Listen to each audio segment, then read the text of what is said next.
وَإِذْ قَالَ رَبُّكَ لِلْمَلَائِكَةِ إِنِّي جَاعِلٌ فِي الْأَرْضِ خَلِيفَةً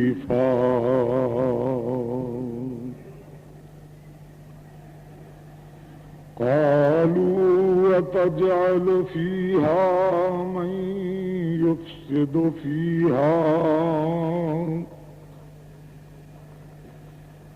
ويسفك الدماء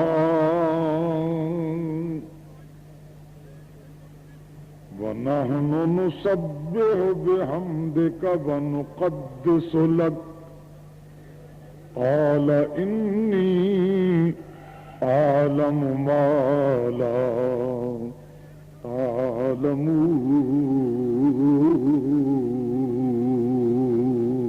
تعلمون إن الله وملائكته يصلون على النبي يا أيها الذين آمنوا صلوا عليه وسلموا تسليما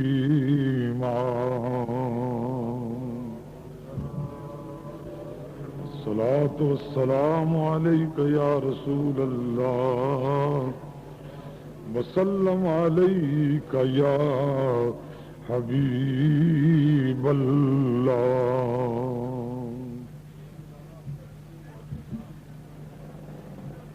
عزیز دوستو، اراکین تنظیم محمدی کشمیری بازار لاہور، علماء ذی وقار، ثنا خانان رسول احمد مختار، بحاضرین محفل، السلام علیکم۔ میں آج کل کچھ بنیادی کاموں میں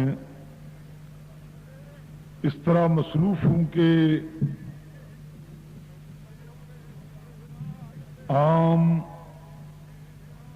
جلسوں میں شرکت کرنے سے قاصر رہا ہوں۔ دارالعلوم غوثیہ نعیمیہ کی جدید عمارت، جس میں ایک طرف بچوں کے لیے تعلیم کا اہتمام ہے، دوسری طرف مسلمان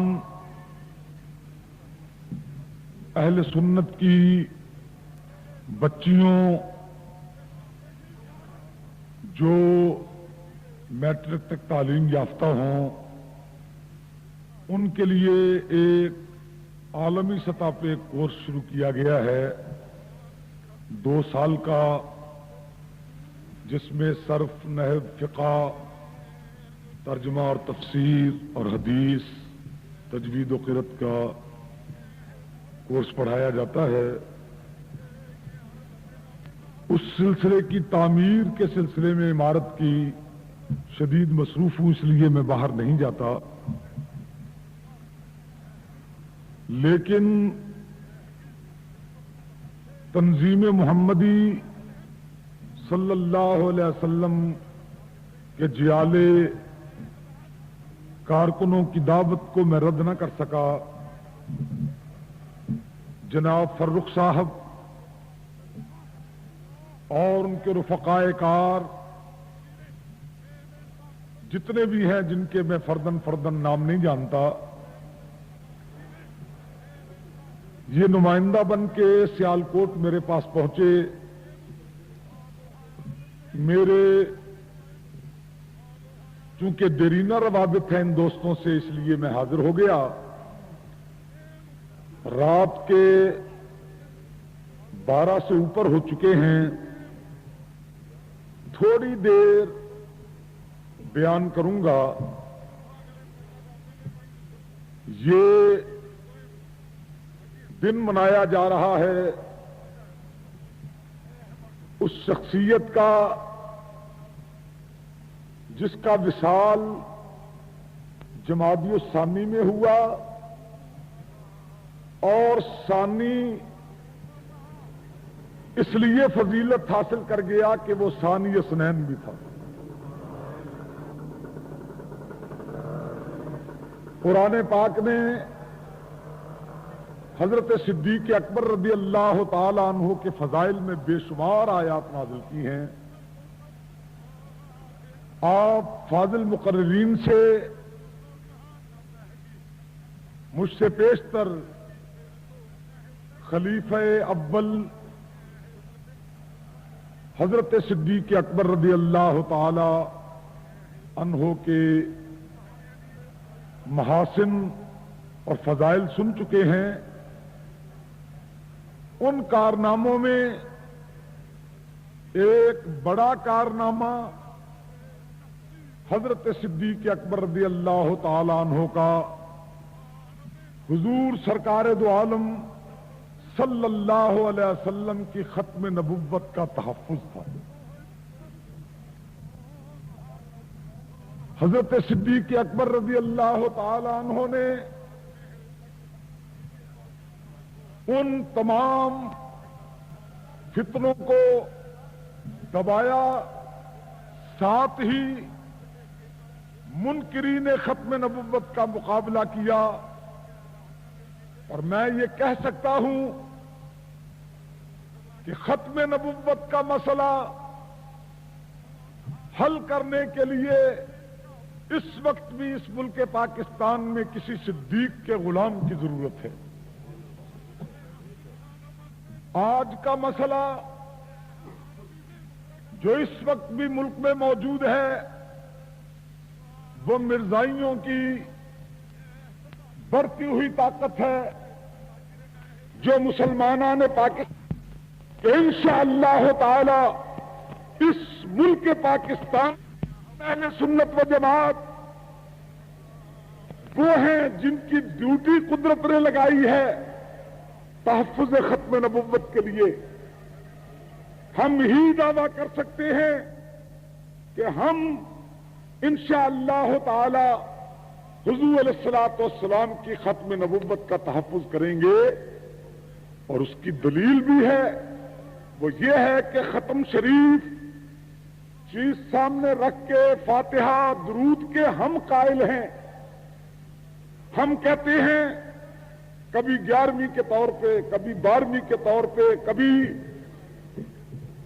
امام علی مقام کا فاتحہ یا کوئی فاتحہ ہو وہ دو، اور ہماری کوئی فاتحہ کوئی سال ثواب کی محفل اس وقت تک مکمل نہیں ہوتی جب تک کہ ہم یہ آیت کریمہ نہ پڑھ لیں کہ ما کان محمد ابا احد من رجالکم ولکن رسول اللہ وخاتم النبیین۔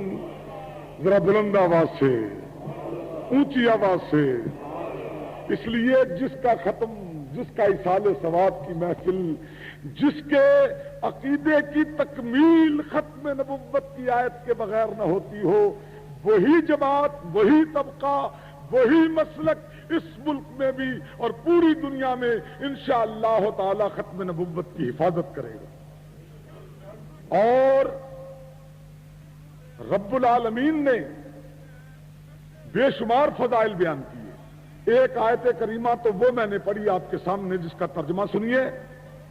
قرآن پاک نے فرشتوں کو جمع کیا، اور تمام فرشتوں کو جمع فرمانے کے بعد رب العالمین نے خطاب فرمایا، اور اس خطاب کو نقل کر دیا قرآن پاک میں۔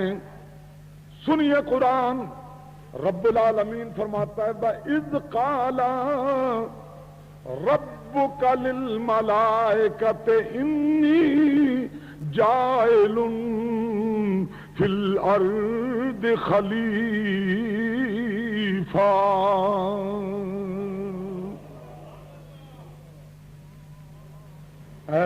دنیا کے لوگوں اس وقت کو یاد کرو، اے پیارے نبی اس وقت کو یاد کرو جبکہ آپ کے رب نے فرمایا تھا وَإِذْ قَالَ، اور اس وقت کو یاد کرو جبکہ فرمایا تھا کس نے؟ رب کا، آپ کے پروردگار نے کس سے فرمایا تھا؟ للملائکۃ، سارے فرشتوں سے کہ انی جاعل فی الارض خلیفہ۔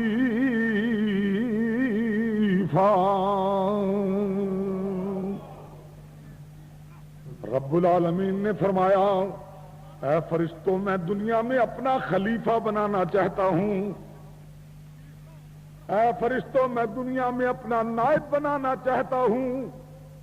تو فرشتوں نے یہ اعتراض نہ کیا، لیکن ہمارے ذہن میں خیال آیا کہ اے اللہ خلیفہ تو وہ ہوتا ہے جو اصل کی غیر موجودگی میں کام کرے۔ خلیفہ بنا ہے خلف سے، خلف کے معنی پیچھے، پیچھے کے معنی غیر موجودگی۔ اے اللہ جب تیرا پیچھا نہیں ہے، تو غیر موجود نہیں ہوتا، تو کبھی بھی غائب نہیں ہوتا، تو حاضر بھی ہے ناظر بھی ہے، ہر جگہ ہے، اول بھی ہے آخر بھی ہے، ظاہر بھی ہے باطن بھی ہے، لوگوں کے دلوں میں تیرا گھر ہے۔ جو اتنا قریب ہو وہ غائب نہیں ہوتا، اور جو غائب نہ ہو غیر حاضر نہ ہو اس کا خلیفہ ہو نہیں سکتا۔ یہ ٹھیک ہے یا نہیں حافظ صاحب، حافظ حمدانی صاحب، کہ جو غائب نہ ہو اس کا خلیفہ کیسا؟ خلیفہ کے معنی ہی وہ جو غیر موجودگی میں کام کرے۔ خلیفہ بنا ہے خلف سے، خلف کے معنی پیچھا، اللہ کا پیچھا کوئی نہیں، آگا کوئی نہیں، دایاں کوئی نہیں، بائیں کوئی نہیں، اوپر کوئی نہیں، نیچے کوئی نہیں، وہ سمتوں سے پاک ہے، مقام سے پاک ہے، جگہ سے پاک ہے، ہر جگہ ہے۔ تو پھر یہ کیوں فرمایا کہ میں خلیفہ بنانا چاہتا ہوں؟ یا تو خلیفہ اس کا ہوتا ہے جو غیر حاضر ہو، اور یا نائب کی ضرورت اس حاکم کو پڑتی ہے جو کمزور ہو، جو سارا دفتری نظام چلا نہ سکتا ہو۔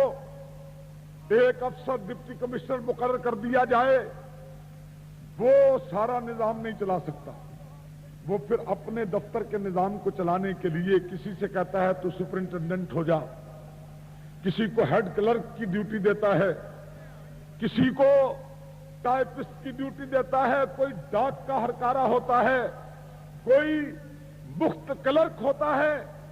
کیوں؟ یہ سارے نائب ہیں اس کے۔ تو نائب اور خلیفہ بنانے کی دو شرطیں ہیں، یا یہ کہ جس کا خلیفہ یا نائب بنا ہو وہ غیر حاضر ہو، اور یا یہ کہ وہ کمزور ہو، اکیلا نظام نہ چلا سکتا ہو۔ تو یا اللہ یہ بتا کیا تو غیر حاضر ہے؟ رب العالمین نے فرمایا میں غیر حاضر نہیں، بلکہ میرا مقام تو یہ ہے کہ فی انفسکم افلا تبصرون، میں تو تمہارے دلوں میں ہوں، تم دیکھتے کیوں نہیں؟ تو یا اللہ تو نعوذ باللہ کمزور ہے کہ اکیلا آسمان و زمین کو چلا نہ سکے، سورج اکیلا چڑھا نہ سکے، چاند اکیلا چڑھا نہ سکے، درخت اکیلے اگا نہ سکے، یہ ساری کائنات کا نظام کیا نعوذ باللہ نعوذ باللہ کمزوری کی وجہ سے تو قادر نہ تھا اور تو نے اس لیے اپنے نائب بنائے؟ فرمایا نہیں، میں تو قادر ہوں، اور قادر بھی ایسا کہ وَأَمْرُهُ إِذَا أَرَادَ شَيْئًا أَن يَقُولَ لَهُ كُن فَيَكُونُ۔ بلند آواز سے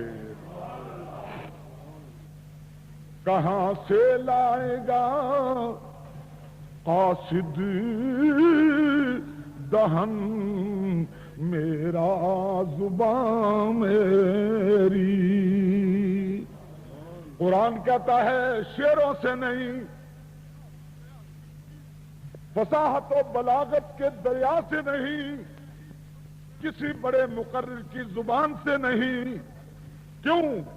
اگر میری بات پوچھنی ہو، قرآن کہتا ہے کہ کہاں سے لائے گا قاصد دہن میرا زبان میری. قرآن کہے گا یہی بہتر ہے، خود مجھ ہی سے سن لو داستان میری. قرآن کی تفسیر قرآن کی زبان نہیں سنو.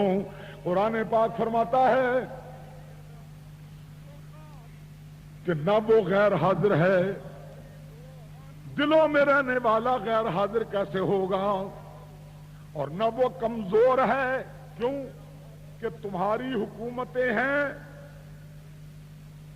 جسم کی بنیاد پہ، رب کی حکومت ہے روح کی بنیاد پہ. اور روح کیا ہے؟ اے پیارے نبی، آپ سے کافر بھی پوچھتے ہیں، آپ کے دوست بھی پوچھتے ہیں، آپ کے غلام بھی پوچھتے ہیں کہ روح کیا ہے. یسألونک عن الروح،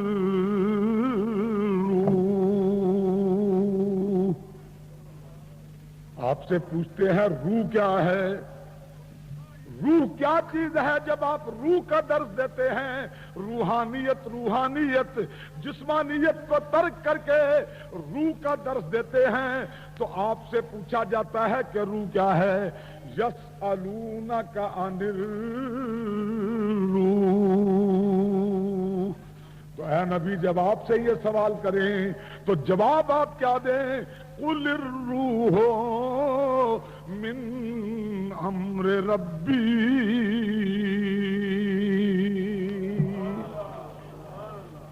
آپ سے پوچھتے ہیں روح کیا ہے، تو آپ کہہ دیا کریں کہ روح میرے رب کا امر ہے. تو یہ معجزات، یہ کرامات، یہ تمام طاقتیں روح ہیں، اور روح کیا ہے؟ رب کا امر ہے. تو جب ہم نے یہ پوچھا یا اللہ یہ کرامتیں، یہ معجزات، یہ خلافتیں یہ کیا ہیں؟ فرمایا روح ہے.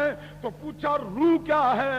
فرمایا روح میرے رب کا امر ہے. تو اب سوال یہ ہے کہ امر کیا ہے؟ ایک تھا معجزہ اور کرامت اور خلافت. خلافت علی منہاج النبوت میں اسی طرف آ رہا ہوں، خلافت صدیق اکبر کی طرف. لیکن میں پہلے موضوع اپنا تیار کر لوں.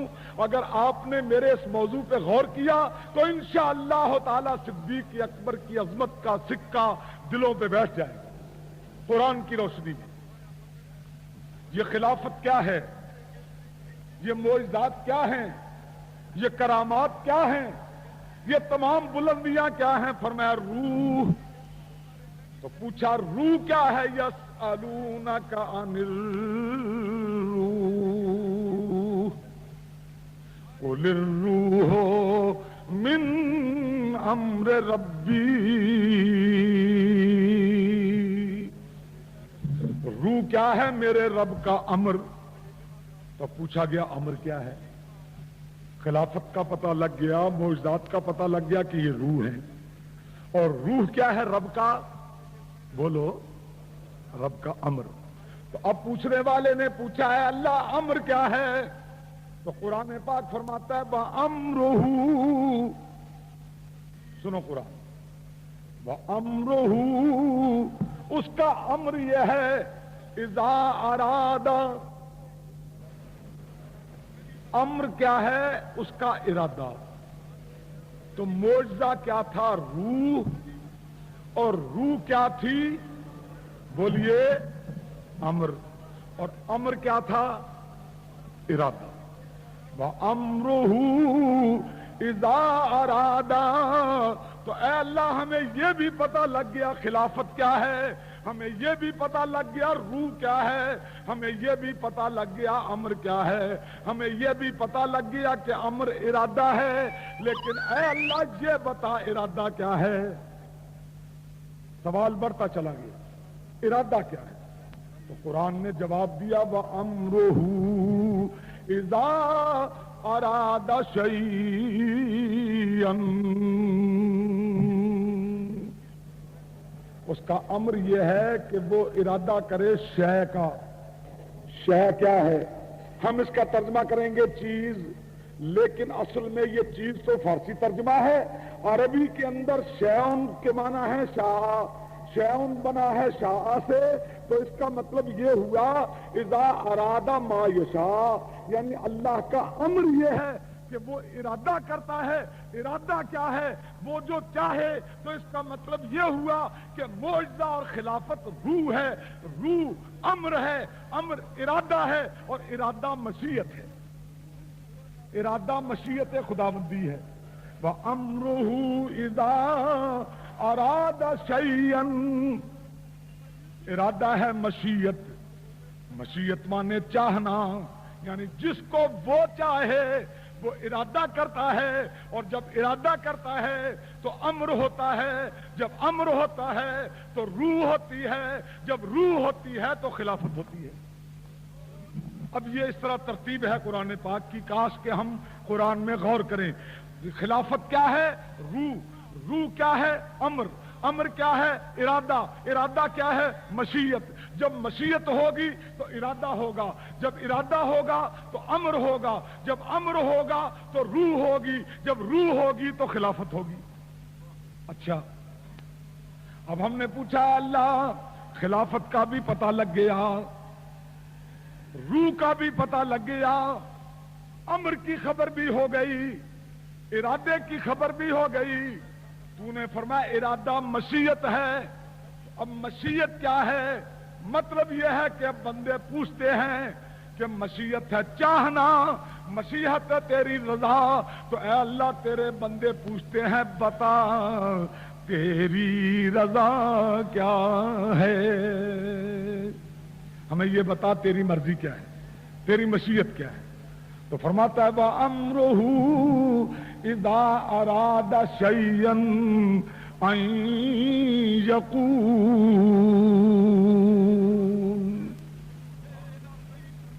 میرا خیال ہے آپ میری بات سمجھ نہیں رہے. آسان کر دوں اس کو ذرا، لیکن کبھی مشکل بھی باتیں سنا کریں کہ وَأَمْرُهُ إِذَا أَرَادَ شَيْئًا أَن يَقُولَ. اس کا امر یہ ہے کہ جب وہ ارادہ کرے. ارادہ کیا ہے؟ کہ اس کی مشیت ہو، اور مشیت یہ ہے کہ قول کرے. أن يقول، مشیت یہ ہے کہ وہ قول کرے، وہ کہے. لیکن اے اللہ یہ تو بتا کہ تو قول کر سکتا نہیں، اس لیے کہ قول ہوتا ہے کلام، اور کلام ہوتا ہے کلمہ، اور کلمہ کہتے ہیں لفظ کو، اور لفظ وہ جسے انسان اپنے منہ سے بولے. منہ کے لیے زبان ضروری ہے. اے اللہ جب تک زبان نہ ہو تو منہ نہ ہو تو زبان نہ ہوگی، زبان نہ ہو تو کلمہ نہ ہوگا، کلمہ نہ ہو تو کلام نہ ہوگا، کلام نہ ہو تو قول نہ ہوگا. اے اللہ قول کے لیے ضروری ہے کلام، کلام کے لیے ضروری ہے کلمہ، کلمے کے لیے ضروری ہے لفظ، لفظ کے لیے ضروری ہے انسان، انسان کے لیے ضروری ہے منہ، اور منہ کے لیے ضروری ہے زبان. اے اللہ نہ تیری زبان، نہ تیرا منہ، نہ تو انسان. جب نہ تیرا منہ، نہ تیری زبان، نہ تو انسان، تو پھر لفظ کیسے ہوا؟ جب لفظ نہ ہوا تو کلمہ کیسے ہوا؟ جب کلمہ نہ ہوا تو کلام کیسے ہوا؟ اور جب کلام نہ ہوا تو قول کیسے ہوا؟ اور تو فرماتا ہے کہ خلافت یہ ہے کہ روح ہو، روح یہ ہے کہ امر ہو، امر یہ ہے کہ ارادہ ہو، ارادہ یہ ہے کہ مشیت ہو، مشیت یہ ہے کہ قول ہو. قول ہو نہیں سکتا اس لیے کہ تو انسان نہیں ہے، تیری زبان نہیں ہے، تیرا منہ نہیں ہے، اس میں لفظ نہیں ہے. جب لفظ نہیں ہے تو کلمہ نہیں ہے، اور جب کلمہ نہیں ہے تو کلام نہیں ہے، اور جب کلام نہیں ہے تو قول نہیں ہے. تو پھر تیرا قول کیسے ہوگا؟ اور جب قول نہ ہوگا تو مشیت نہ ہوگی، جب مشیت نہ ہوگی تو ارادہ نہ ہوگا، جب ارادہ نہ ہوگا تو امر نہ ہوگا، اور جب امر نہ ہوگا تو روح نہ ہوگی، جب روح نہ ہوگی تو خلافت نہ ہوگی. تو اے اللہ پھر تیری زبان ہی کوئی نہیں. رب العالمین نے فرمایا ہاں، نہ میری زبان نہ میرا منہ، نہ میں انسان، نہ میرا لفظ، نہ میرا کلمہ، نہ میرا کلام، نہ میرا قول، لیکن میں نے اسی لیے کہ میں چاہتا تھا کلام کرنا، میں چاہتا تھا لفظ بولنا، میں چاہتا تھا کلمہ بولنا، میں چاہتا تھا قول کرنا، لوگ کریں گے اعتراض، اس لیے میں نے کیا کیا کہ اس منہ کے لیے، زبان کے لیے، انسانیت کے لیے، کلمے اور کلام اور قول کے لیے انی جائل فی الارض خلیفہ، میں خلیفہ بنانا چاہتا ہوں۔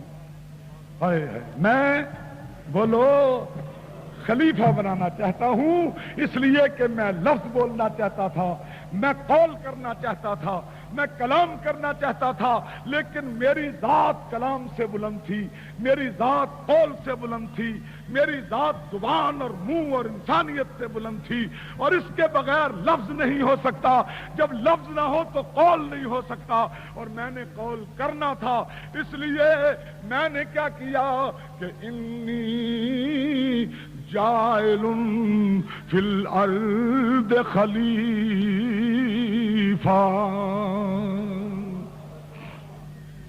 اچھا، تو جب وہ خلیفہ بات کرتا ہے تو پھر کیا ہوتا ہے؟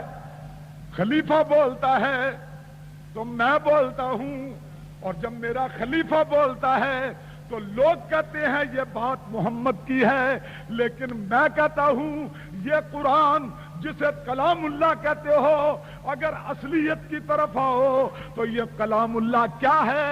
کلام کے تو وہ قابل نہیں، یہ کلام اللہ کیسے بن گیا؟ یہ اللہ کا قول کیسے بن گیا؟ فرمایا وَإِنَّهُ لَقَوْلُ رَسُولٍ كَرِيمٍ،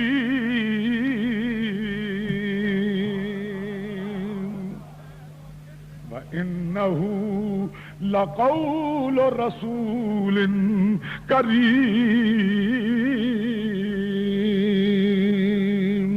اے یہ کہنے والو کہ اللہ کا کلام کیسے ہو گیا، اگر سمجھ میں نہ آئے تو سمجھ لینا کہ یہ کلام اصل میں میرے رسول کریم کی بات ہے۔ کیوں؟ اس لیے کہ جب مجھے بولنا ہوتا ہے تو زبان اپنے خلیفہ کی استعمال کرتا ہوں، جب مجھے بیعت لینی ہوتی ہے تو ہاتھ خلیفہ کا استعمال کرتا ہوں، جب مجھے چلنا ہوتا ہے تو پیر خلیفہ کے استعمال کرتا ہوں، جب جنگ کرنی ہوتی ہے تو تلوار خلیفہ کے ہاتھ میں دیتا ہوں، اور جب مجھے قرآن کی حفاظت کرنی ہوتی ہے تو پھر کیا کرتا ہوں؟ پھر میں ادھر تو اعلان کرتا ہوں کہ انا نحنو نزلنا الذکر وَإِنَّا لَهُ لَحَافِظُونَ۔